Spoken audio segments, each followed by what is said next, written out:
สุดเนาะคันมันหลุดก็ยุกบ่ได้เลยเด้ตัวนี้เนาะถ้ามันเหียดนี่ก็บ่ขึ้นอีกแล้วบ่ขึ้นบ่ขึ้นก็บ่ออกบ่หลายเพราะว่าที่เดือน1 2 เดือนก็เหียนไว้มีปัญหาโยกสบายอยู่บ่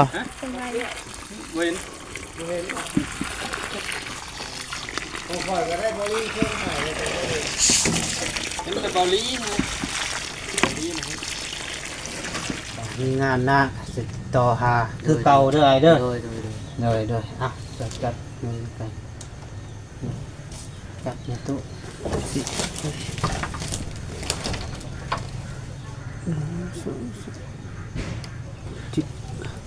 โอเค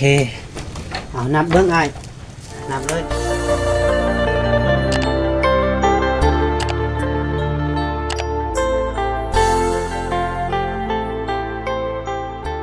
ดีเด้อพ่อแม่พี่น้องสวัสดีสวงแรงๆพี่น้องเอ้ยกะยังอยู่ที่บ้านน้องแปงคือเก่าพี่น้องเอ้ยกะมาเบิ่งสร้างเพิ่นเจาะน้ำพี่น้องเนาะกะแล้ว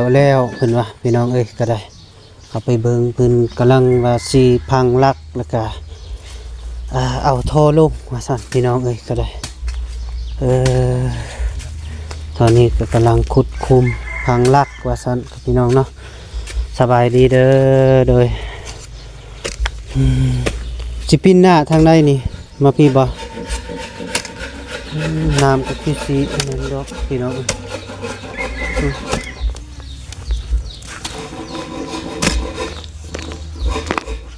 น้ำลายเติบพ่อแม่พี่น้องเอ้ยก็ได้แล้วตอนนี้กะ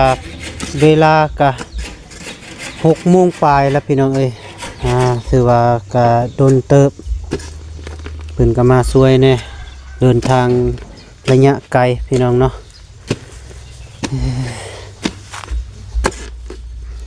ได้ละบ่หลักนะยังบ่ไม่เท่ามีบ่หลักยังเอาหลักนี่ได้บ่นี่ตัวนี้นะใหญ่โพดตัวนี้เนาะ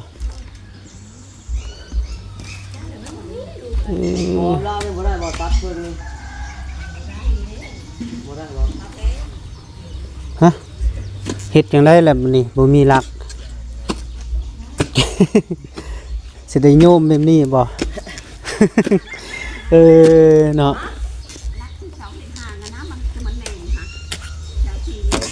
บุญเด้เสาสี่เหลี่ยมเนี่ย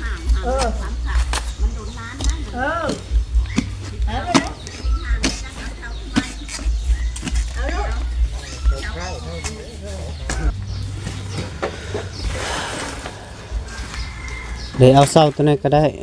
เป็นหลักตัดครึ่งได้บ่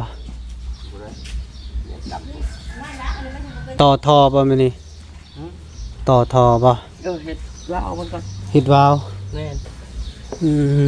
หมดแล้วนะมันลกกอกแกกสิได้เมื่อคำเติบเล็กจังหน่อยเนาะก็บ่เป็นหยังเมื่อพร้อมกันก็ได้เด้อ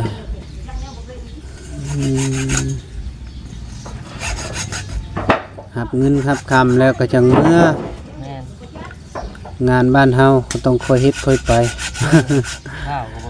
แม่นเผาก็บ่ได้บ่คือใจเฮาอยากได้เนาะอันนี้เพื่อสิแล้วก็บ่แม่นง่าย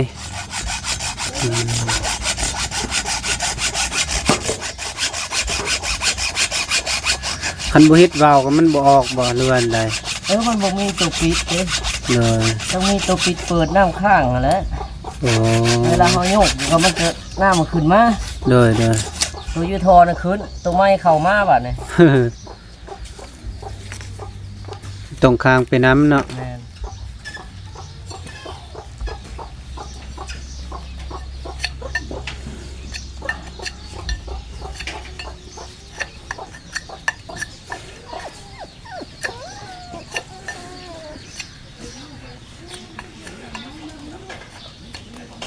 เอาตัวนี้ก็ได้ครับฮะบ่ต่ำบ่ยันต่ำตัวบ่ต่ำบ่ได้แล้ว เจาะแล้วผัดบ่มีอันน่ะลักไซบ่นี่ได้บ่ตัวนั้นเฮ็ดแปรๆก็ได้บ่ได้ลักตัวนี้ได้เนาะ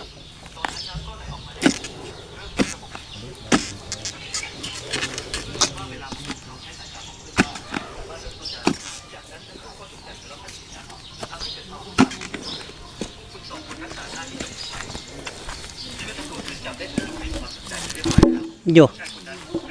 สิหนีบมือไปบัดนี้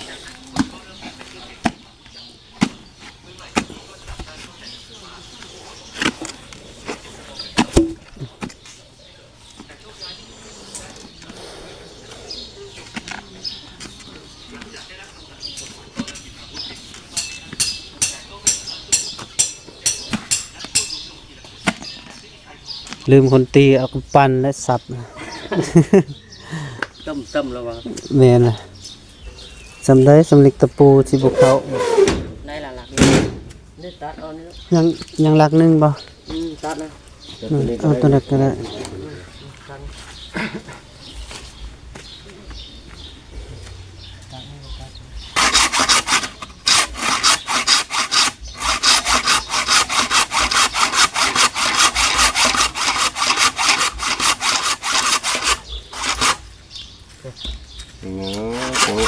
เจ็บมือเบาๆเนาะให้เจ็บ ตัดแห้งมันจืดนะคอยทูไป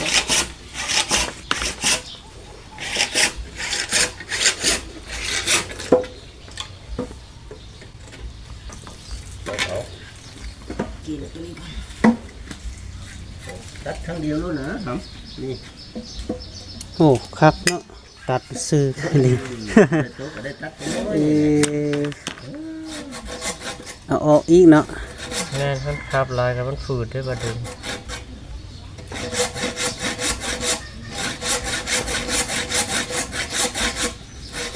กระบอกเราต้องได้คือเป็นประจำแล้วเนาะ แม่น ใส่กระตัดมาแล้ว มันเบิดก็ชื่อเป็นครูรถสบาย เมื่อละซื้อเป็นครูบ่ แม่น ใส่ก่อนบ่ บ่ได้ใช้แล้วตัดใช้แล้วเลย ก็เรียกว่าใส่ก่อนซะดอก บ่ได้ สร้างเพิ่นเนาะ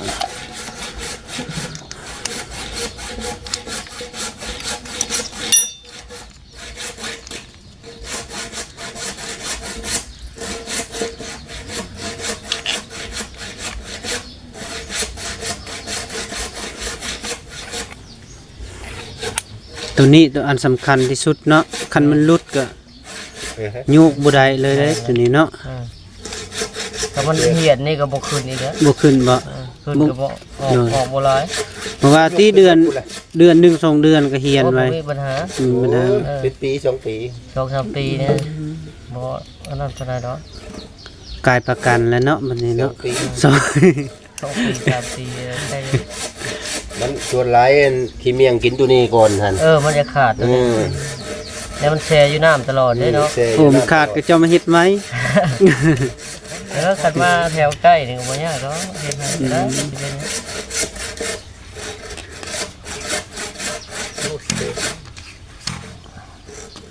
พอดีมันถึกน้ำจะหน่อยมันกันนั่นเนาะ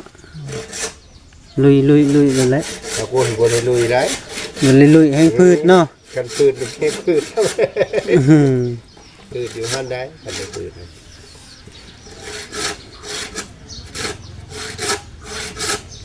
ไปใส่เลยเอาแหวนทองเอาโอ้ยพืชมาหาพืชยาวมาสูบได้เลยยาว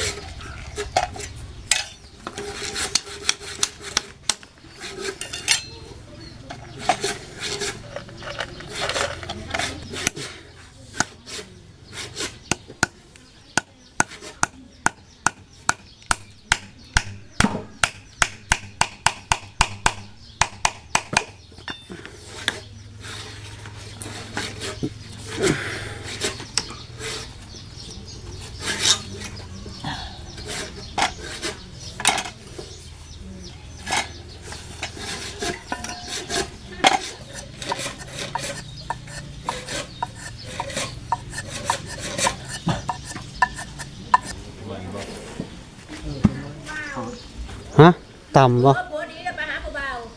คือบ่เอาตัวนี้ ถมคืนเนาะ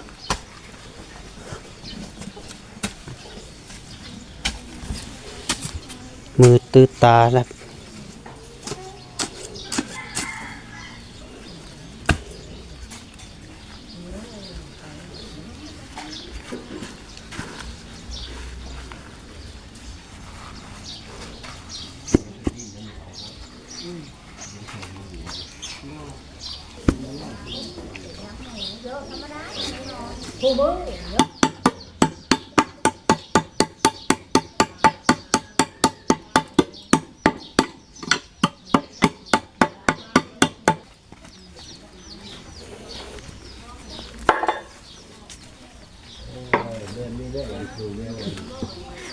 ถึงบ่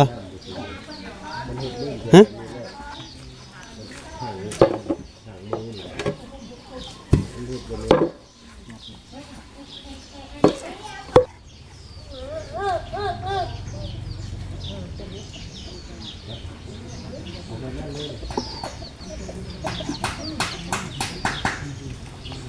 เอาคอนหำเลยแหละมันสิบ่เงียงบัดนี้มาเบิ่งมาดู ได้แล้วมันหนักอยู่พี่แนวแปะมันอยู่ตรงนี้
เอาตัวใดลงก่อน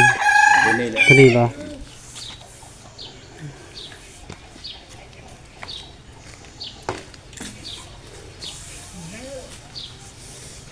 หลายขั้นตอนเนาะ ร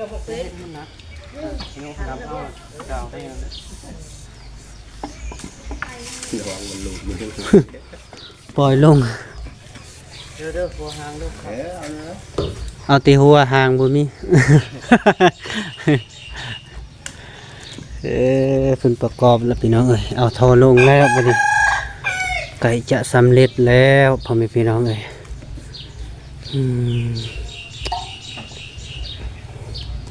งานนี้บุกจนค่ำพุ่นพี่น้อง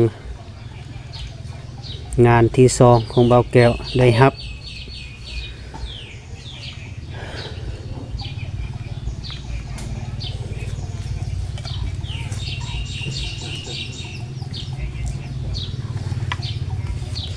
อยู่หน้าน้องอึ้งผัดแล้วไวเนาะแม่นน้องอึ้งน้องตันน่ะบอลเจ้าไปอันนั้นเด้จะมาเจาะไผอยากดมแล้วไหมดมกาวเนี่ยไผเคยดมของแท้ได้เนาะ อาชีพ อาชีพบ่นะ ปีการได้แล้วเลยเดี๋ยวนี้ โอ้ เขาไปพากอยู่สวรรค์ โดย นั่นแหละมันเป็นเมื่อคนเป็นนั้นแต่ก็มันก็เป็นคนดีนะมันสุขชา สูบซาตัวเขาปลูกนี่บ่ อืม โอ้ตัว ชาทั้งกาวทั้งไปทั้ง สารพัด ทุกอย่างเนาะเอาเบิด อืม บ่อยากเว้าถึงนี้ เบิ่งพี่น้องเอ้ยเว้าพื้นจักเล็กจักน้อยพอได้หัว คำมือตือตาแล้วบัดนี้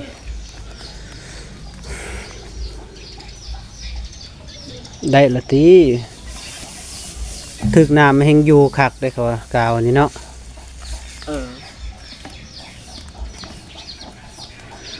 ปล่อยมันลุกตะลุดที่เรียบร้อยสิได้สิแก้วิธีได้มันสิได้ขึ้น ตัดไม้ยังไฟพุ่นน่ะ เนี่ยเกิด บ่ อืม ตัด ไม้ มาสิ ยังไฟแล้วก็มาเหลาสีดำแหลมไปแดกเอาแล้วผมค่อยได้หัก อ ลง3ท่อนอยู่นะผมค่อยนะ เพื่อสิเห็นเนาะ ก็ไปเอาอยู่บ้านนั้นมันหักลงคือว่าแล้วเราเอาขึ้นให้แน่แล้วโยเอาขึ้นก็ได้เนาะ เออบ างเทื่อก็ได้บางเทื่อก็บ่ได้คันบ่ได้ก็อย่าว่ากัน นี่ พอ เออ ราคาเด้เราว่าเท่าไหร่500,000พอเราเอาขึ้นลงเบิ่งคันบ่ได้แล้วก็บ่ให้ว่ากันพอบ่แล้วเขาแทงลงไปมาข้าวเดียวได้ น่ะ ขึ้นมาก็ เอา พอ ผมค่อยก็แทงบ่เดียวก็ถึงแล้วอ่ะเด็กจุกลงไปแล้วดึงขึ้น ก็ มาโอ้โห ก็สิได้เงินแบบง่ายๆหั่นนะ บ่ทันที บ่คันบ่ถือเด้อถ้ามันเอายากก็ แม่น ยากเลย เด้อ ท่อนเล็กนี่ยาเด้ แล้วก้านละ1,000ปลายของคอย1,200อันตัวน้อยน่ะ1,000 1,000เอง เออ ต้นก้านคือของข่อยมันใหญ่1,200เลยนะ เออ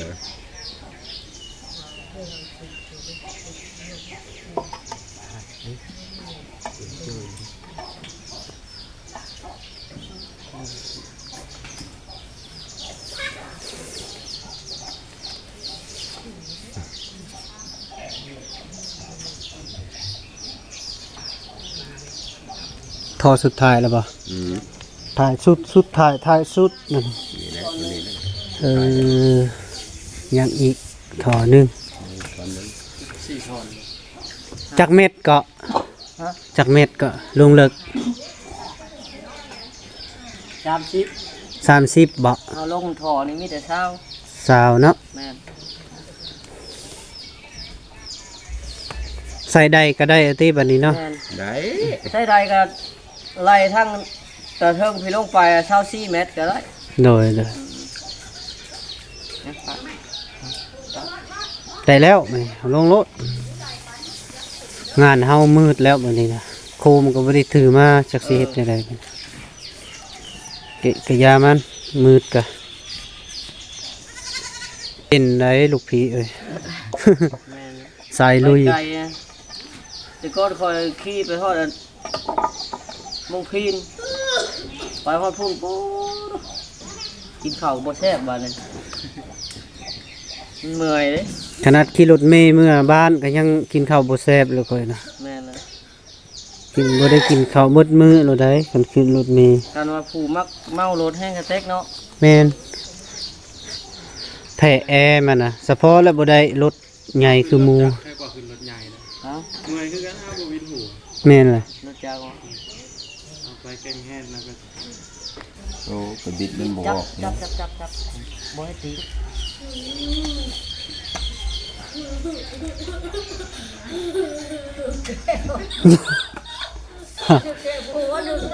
มีคาเซียทางหลัง หนูเลยเห็นหมูดึงเด้แป๊บนี่ใช้2ท่อนก็พอ เอาโทรแป๊บลง ขน้ำเลิกพนักได้ใช้ของอะ เออ ขน้ำตื้นใช่อยู่ 4ท่อน อืม เอาใส่นะ น้ำเลิกเลยนะ มันแต่ว่าถืออยู่ได้มันว่าใหญ่ๆมันน่ะโอเคแต่ว่าอย่ามันเอาลงอีก2เมตร กูดีเป็น17เมตรแล้วเราเอาผ้าห่มมาก็ได้ลงมาปุ๊บมันแล้วให้น้ำใหม่ ได้น้ำใหม่เนาะ เบียร์ดำป๋องดำใดนี่พอได้กินอยู่ดอกโยกินพูละน้อยเลยก็ยาแล้วเปล่า บ่ผิดได้เนาะ กินเพื่อสุขภาพเนาะจึกทอสุดท้ายพี่น้องถ้าเตมัดแล้วก็โยบเบิ้งมานี่ โดยเลย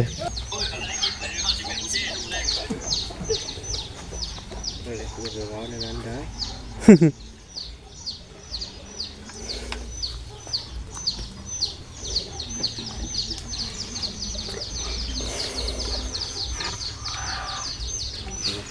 อย่าไปร้อนในนั้นได้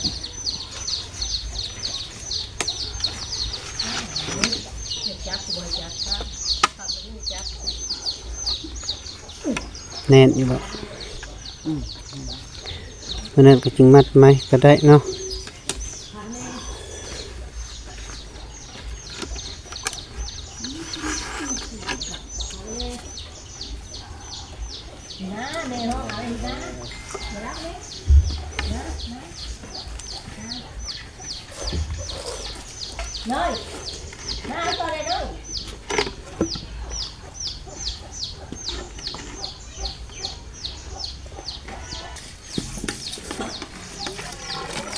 โอเค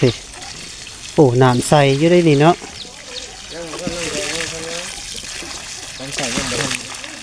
ยกสบายป่ะครับ นักเติมไม่เป็นดังคือน้ำออกลายอยู่คักอยู่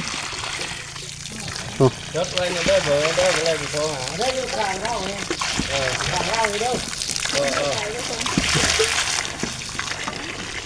ทางน้ำอยู่นะ ให้ลายโยกวันนี้ มันเดี๋ยวเข้ากล้องเลยนะไอ้เมืองนอกเลย FC เด้อ FC ป่ะ โดยได้น้ำคุณออกมาแล้วพี่น้อง หาซ่องแล้วบ่เห็น นี่ไหน เพราะว่าหาซ่อง โยกสบายอยู่ป่ะ บ่เห็นเห็น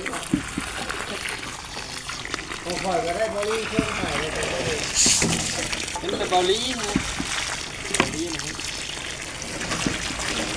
เราเป่า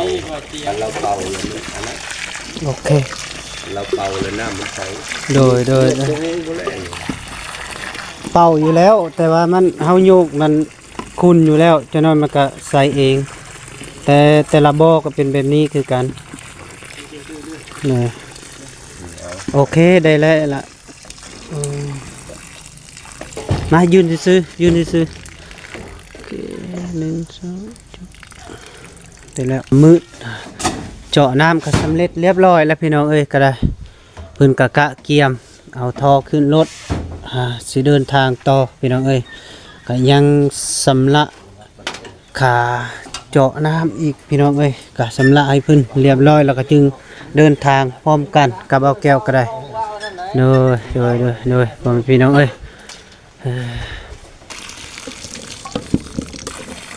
โอ้บางเดียวก็ยังได้คักยุบน้ำออกลายอยู่เนาะโดย สำคัญกับของข่อยอยู่แล้ว เจ้ากระลายบ่โดยเมตุเพิ่นก็ไต่ไผโซลาร์เซลล์แล้วพ่อแม่พี่น้องเอ้ยก็ได้หุงคักแล้วบัดนี้พี่น้องเอ้ยเพื่อนซานเพิ่นก็ได้ตอนนี้เพิ่นก็อยู่สุกงอก ดีใจหลายโดยคักเลย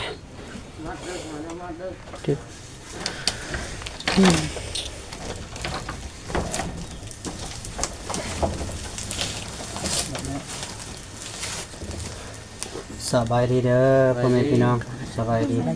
โดยสบายดีตอนค่ำๆโดยคำเติบเนาะพี่น้องเนาะโอ้มือตื่นตา พดลูก โดยได้ พดออกเสีย พอเป็นยังพ่อแม่พี่น้องตอนนี้กับเบาแก้วกันยังอยู่ที่บ้านน้องแปลงแล้วก็แม่ตู้วาสันแล้วก็ทางสางเพิ่นเนาะสางเจาะน้ำวาสันแล้วก็เบาแก้วกับสิสำละเงินคำให้เพิ่นนั่นละพี่น้องเอ้ยค่าตัวใดแล้วก็จึงว่ากันเนาะพอผู้ใหญ่ใจบุญเพิ่นพาเงินมาให้ก็ 6,000 บาทเนาะ 6,000 บาทเป็นเงินกีบก็เป็น4 ล้านแม่เลยเป็น4 ล้าน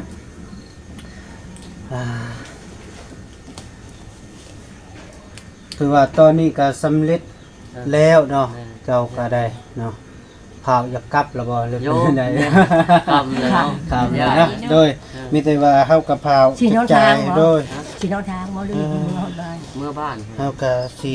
จ่ายเป็นทันทีแล้วก็ไม่พี่น้องเอ้ยก็ได้เงินคำ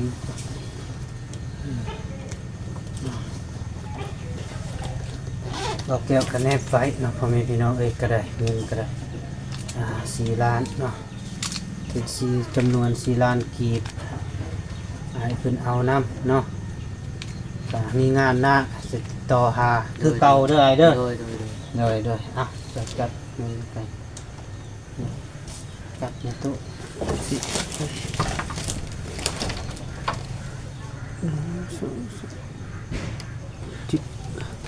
โอเคเอานับเบิ้งไอ้นับเลยนับเบิ้งเลยแต่มันบกครบเลยโบนับมือหอดเฮือนแล้วมานับโอ้เงินบกพอเลยตายแล้ว 7 8 9 10 เลย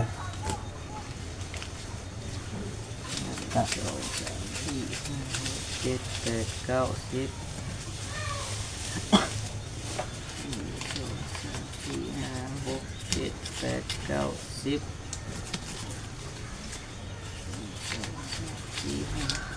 7 8 9 10ครบ โอเค เอาแก้วครบเรียบร้อย โดยขอบใจขอขอบใจเจ้าคือกันเนาะ โดย ขอบใจเบิดทุกคนนั่นละ แม่น โดยที่มาเอาบันนี้จะเอาอวยพรเพิ่นเนี่ยจากหน่อยเนาะไป ให้แม่นี่บ่อวยพรนี่ โดยแม่ฮะและอวยพร ใช้ลูกอวยพร บ่ย่านให้ผู้นี้หั่นนะ บ่ ให้อยู่ดีไม่แห้งเด้อลูกเอ้ยให้มีสุขภาพเข้มแข็งให้เป็นโฮมโพโฮมไฮให้ใช้คอยตลอดไปให้มีชื่อเสียงเรียงนานเด้อลูกเด้อให้อยู่ดีไม่แห้งตำหน้าไปเด้อแม่กับมีความบ่หลายลูกไว้เท่ากับเท่าที่คือแล้วหมดเท่านี้ โดยสาธุบ่เป็นหยังเนาะอันนี้ก็